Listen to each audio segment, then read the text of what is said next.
I know I don't make sense, but I can endlessly talk about this book. There are times when you read one author for the very first time and then you want to read everything by him or her. I know I've been telling everybody, like I have been telling even myself that I'm not going to buy any book this year because I have like unginnat unread books in my shelf and all across the house. Yet, extremely helplessly, I bought a few of the books from a local book fair here, and my husband sent me a few of the books very kindly because I wanted him to. I don't know when I'll be reading all of these, but these are quite a few ones that I have been looking forward to reading. So I thought, why not just film a video where I talk about all these books, all these new books. Some of them are already read by me, yeah. And I was just checking if I left some book on the table, but no, it's all here. And a few of them are on my May and June TBR. So we'll see. I do not strongly believe on TBRs anymore, but um, we'll see how many we can read. Okay, let's just roll on to the video. The first, there's no particular order, but the first book in this list is one book that I have always wanted to read. But I was very skeptical about getting it on my own for some weird reasons. So when I got a chance, I asked him to buy this to me so that even if I don't like it, it won't hurt me that much. This is like reader math. I'm actually reading it at this point, and I do not have a bookmark with me. So a pen is like here as working as a bookmark at his job. And the book is Fahrenheit 451 by Ray Bradbury. I know the world knows about it. I do not have to talk about it, but this book is basically about this guy whose name is Guy, by the way, who is responsible. This is basically a dystopian book, okay? So this guy is responsible for burning books because apparently books educate people and you get to learn from books and you get to see the world from various perspective, and these people, they do not want it. These people, their government do not want it. The government basically wants to suppress every thought. So for example, if I was in this dystopian world and this people, firemen, if they get to know that I'm reading or I have books at my home, they would knock my house down along with me. This is basically the premise of the book. But there's also one lady in the book. This lady playing an integral part in the book kind of leaves an impression on this protagonist, saying that this is not your job. Your job was to bujhana of the houses who accidentally caught fire. And then he plans with his wife on why reading is banned. Let's just figure it out and see if there's something extra in the books that people are learning from, or if there's anything that is wrong in the books, then we will burn it our own selves. Like the books that he collects basically to understand what is behind this entire thing about book. And then we'll find out in the future what happens. But so far, from what I read, is this is what I understand, and I am really liking this thing. I have read a few of the dystopian books. Dystopian books can actually evoke so much of thoughts and understanding in you that fiction in general, like fiction based in reality, will probably lack. So the next book is Dream Count by Chimamanda Adichie. I remember reading a few of her books actually, and I love her work. We should all be feminist so much that I have read and reread that book a lot many times that I cannot even count. But yeah, when I was approached with the review copy of this, I was like, obviously, you know what? Who would not want to receive a review copy of this author? Because I knew from the blog that it is going to be like very women centric, kind of like feminist. I just got done reading this one, and I feel strongly about this author now, very, very strongly. So the next one is by one of my most favorite authors of all time. When I came across this one in this book fair, I knew instantly that I have to get it, no matter what the book has to describe in the blurb or what I have to see about this book on any of the social media platform. I knew that I at least have to have this one book in my collection if I ever not read it. And the book is The Prince of Mist by Carlo Ruiz Zafón, a Brazilian author. It is apparently a middle grade book, and it's been long since I read a middle grade book. I have read a few of them in the past, and I love that specific genre because it kind of helps me understand why children should be reading and what kind of books they should be reading, and to understand what, because they have kind of moral in every book. Like you will learn so much from the middle grade books that you apparently will, because all the adult books that we read are generally about the human emotions, the human psychology and stuff like that. But in middle grade book, you get to learn so much about hopefulness, helpfulness, kindness, and all of those things. And I feel middle grade books are one books that you can actually start your reading journey with. I have a list of books that I would like to discuss. So if you want to know what are the middle grades book you as an adult can actually read, comment down below. So yeah, that is one thing. And so I bought this one. This is from a series, but this is the first book. And fortunately, I got the first book. So I'll read this one first. It's also very tiny, and see if this works for me. And if it does, then I'll further proceed with reading the others in the series. The next book has a very interesting description. So the story basically revolves around these two main characters. One is this lady who's a journalist and an old man who have an intimate relationship, and it happens to be like they're in a farm, they're in the guy's farm, and then they have a overnight stay, they are having this intimate situation among themselves, and then the next morning they are outraged by each other. They kind of come to an extent to kill each other, and that is all that you have to know, because the book is anyway very tiny. I don't want to spoil it for you. So just imagine you're with your boyfriend or your guy for a night. You're having the best times of your life, and the next morning you both decide to kill each other. How interesting the blurb sounds. I know. But it is extremely thought provoking to the core, but in a language that it took me a lot of time to actually read and understand. I mean, not a beginner's friendly. So when I say that it's tiny, I do not necessarily insist you to immediately pick it and read it in a sitting. There are people who may do it, but I think I would not recommend it because it needs time. It will demand time and attention, because there are times that I have been like reading the book in constant manner, and then I'm looking back again to see what is happening exactly, because I'm not understanding the conversation.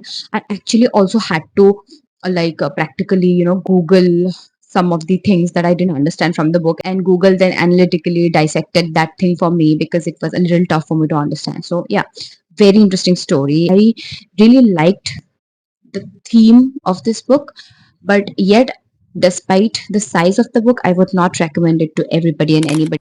So there are the next two books are basically a collection of short stories. The first one being Everybody Loves a Good Rod by P. Sainath. I have not seen a lot of people talk about this one, but I have been very curious about this book. I have not seen a lot of people talk about this book, but I had actually come across this book on Amazon, and just one random doom scrolling day, and then I was like, oh my god, this is like very interesting, because I've not seen a lot of people talk about it. So I was like, why not get it? And it's also a collection of short stories, so I'll not be feeling overwhelming in any way, despite the size. So this is basically stories from India's poorest districts. So I'm hoping to get to learn so much about India's some of the districts that I probably am not even accustomed to. So yeah, looking forward to reading this one. The next book is again a collection of short stories, very popularly known by everybody because it has been shortlisted for the Booker International, if I'm not wrong. Yeah, and also it is the winner of the English Pen Translates Award 2024. And the book is okay. This is actually shortlisted for the International Booker Prize 2025. Yeah, and the book is Heart Lamp by Banu Mushtaq and translated from the Kannada by Deepa Bhashti. So originally in Kannada, and I have seen that South Indian literature that are originally written in their own language and then translated in some other in English have so much of essence captured very beautifully, and without losing the essence of it, they can very efficiently do the translation. So because of that factor, I never hesitate picking the translated works by the South Indian authors. For example, Kabar by K.R. Mira, I really liked it, although it was written in some other language. I don't recall at this point, but it was translated into English, and then it did not lose its essence, at least from what I could understand from reading the English version of it. So, in the stories of Heartland, Banu Mushtaq exquisitely captures the everyday lives of women and girls in Muslim communities in southern India. Published originally in the Kannada language between 1990 and 2023, and praised for their dry and gentle humor, these portraits of family and community tension testify to Mushtaq's year as a journalist and lawyer, in which he tirelessly championed women right and protest all forms of caste and religion oppression. So this is what the book has to say, and I look forward to reading it. Although I have only seen people raving this book, have to see what I feel about this personally. So got this one, actually received this one as a gift. The next one is one book that I love. It is so close to my heart now. I already read the book and now I cannot look back. There are times when you read one author for the very first time and then you want to read everything by him or her because you are so drawn to the writing and the book. And this is exactly what happened to me when I first picked this book. And the book is There Was No One at the Bus Stop by Shishendra Mukhopadhyay, again translated by Arunav Sinha. And I swear by Arunav Sinha, I've read a couple of other books by him, like translated by him, and I know that this man actually justifies everything. So this is a beautiful story about Trina, a lady who's married to a very rich guy, but apparently there's a relationship clash between the two, like between the husband and wife. And then she eventually falls in love with some other guy whose name is Debashish and whose wife has committed suicide. Now he has a child who's like very young. These people, they fall in love and in a very wrong way because both of them are married to different partners, but they eventually fall in love. And now the story evolves.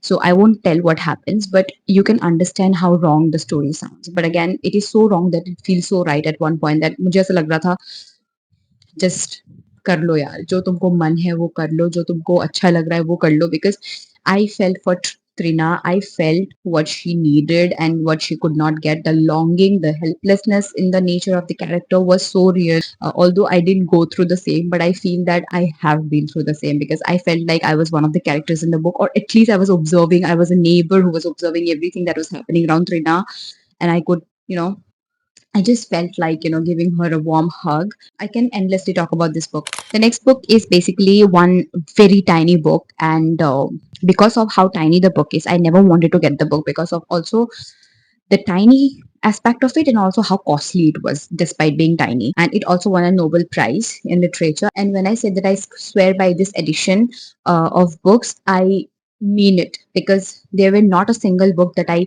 read from this edition, this publishers, that I didn't like and I didn't end up giving a 5 stars. So this is the book. It is A Shining by John Foss, if that is how it is pronounced. I've been meaning to get it ever since I saw one of the bookstagrammer put it on Instagram about this, like, reviewing the book, and I was like, I need to get it. But then I saw the number of pages that the book has, and I saw the price, and I was like, no, I cannot get it because it will hurt me if I don't end up liking it. So the blurb goes something like: a man starts driving without knowing where he is going. He alternates between turning right and left, and finally he gets stuck at the end of a forest road. Soon it gets dark and starts to snow, but instead of going back to find help, he ventures foolishly into the dark forest. Inevitably, the man gets lost, and as he grows cold and tired, he encounters a glowing being amid the obscurity, strange, haunting, and dreamlike. A Shining is the latest work of fiction by John Foss, the 2023 Nobel Prize in Literature.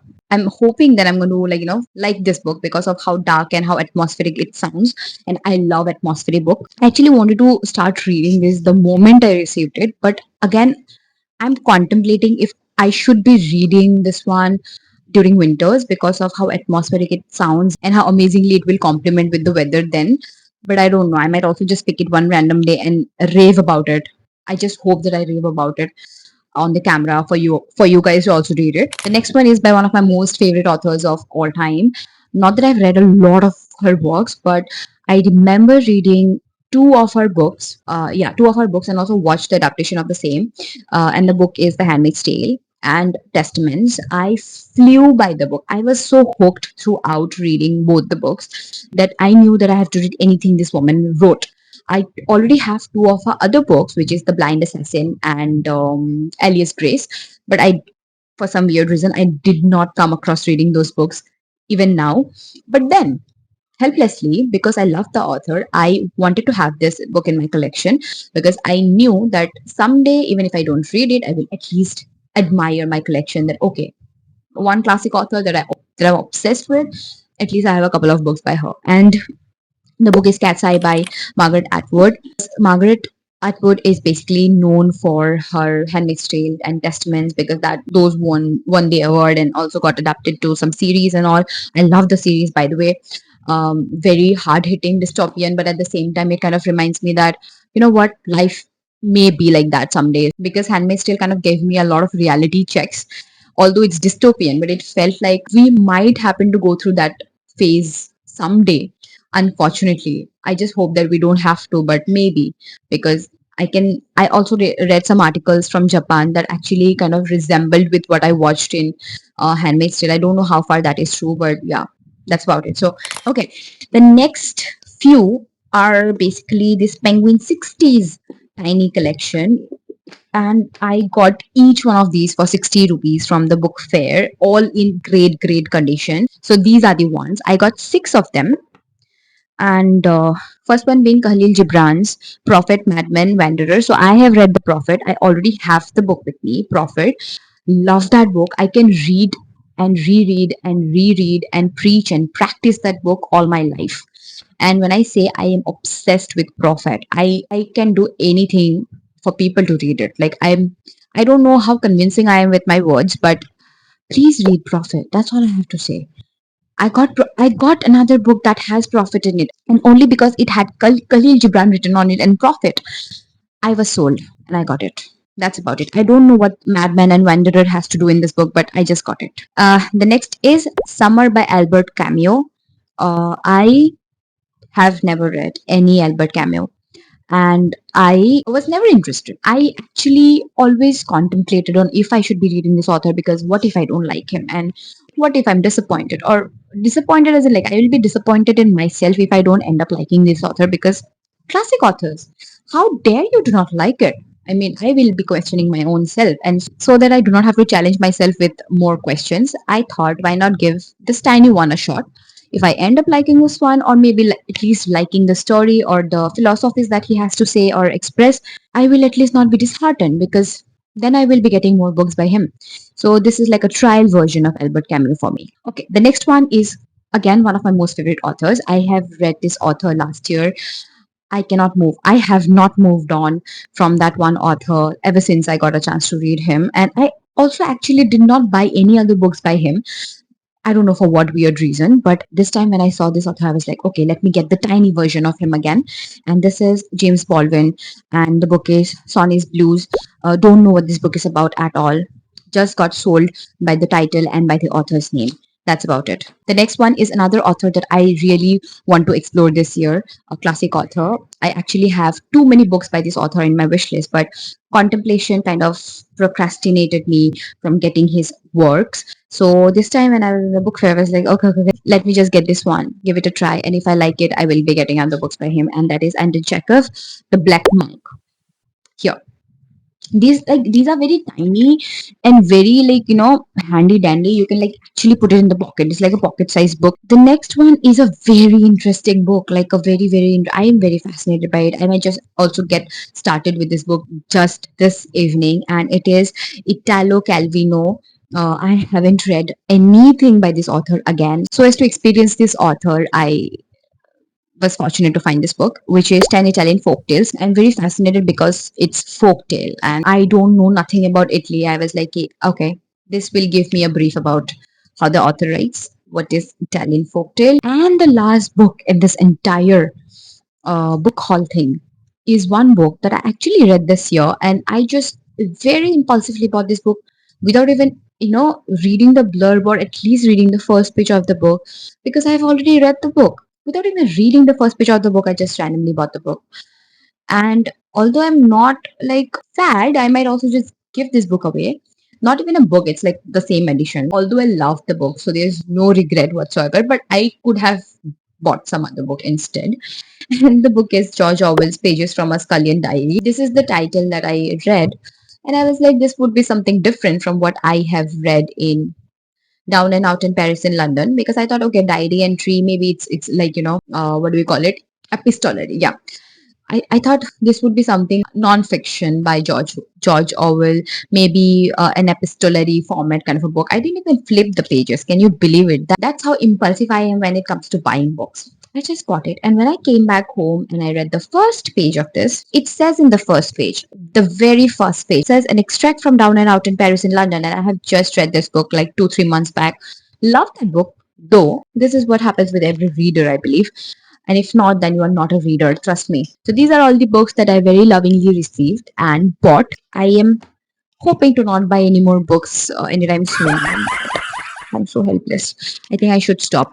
I should actually go on a book buying ban if that exists actually. And I will be looking forward to your comments below on what was the last book that you bought and if it was worth it. Until then, happy reading. May you get all the strength and the money to buy more books and acquire as much time as you want to read more books. And also comment down below if you have any kind of book recommendation, or maybe you want me to film any kind of book recommendation or any kind of videos that fits your interest. And I would be very thrilled to actually do that for you. So I'll see you in the next one.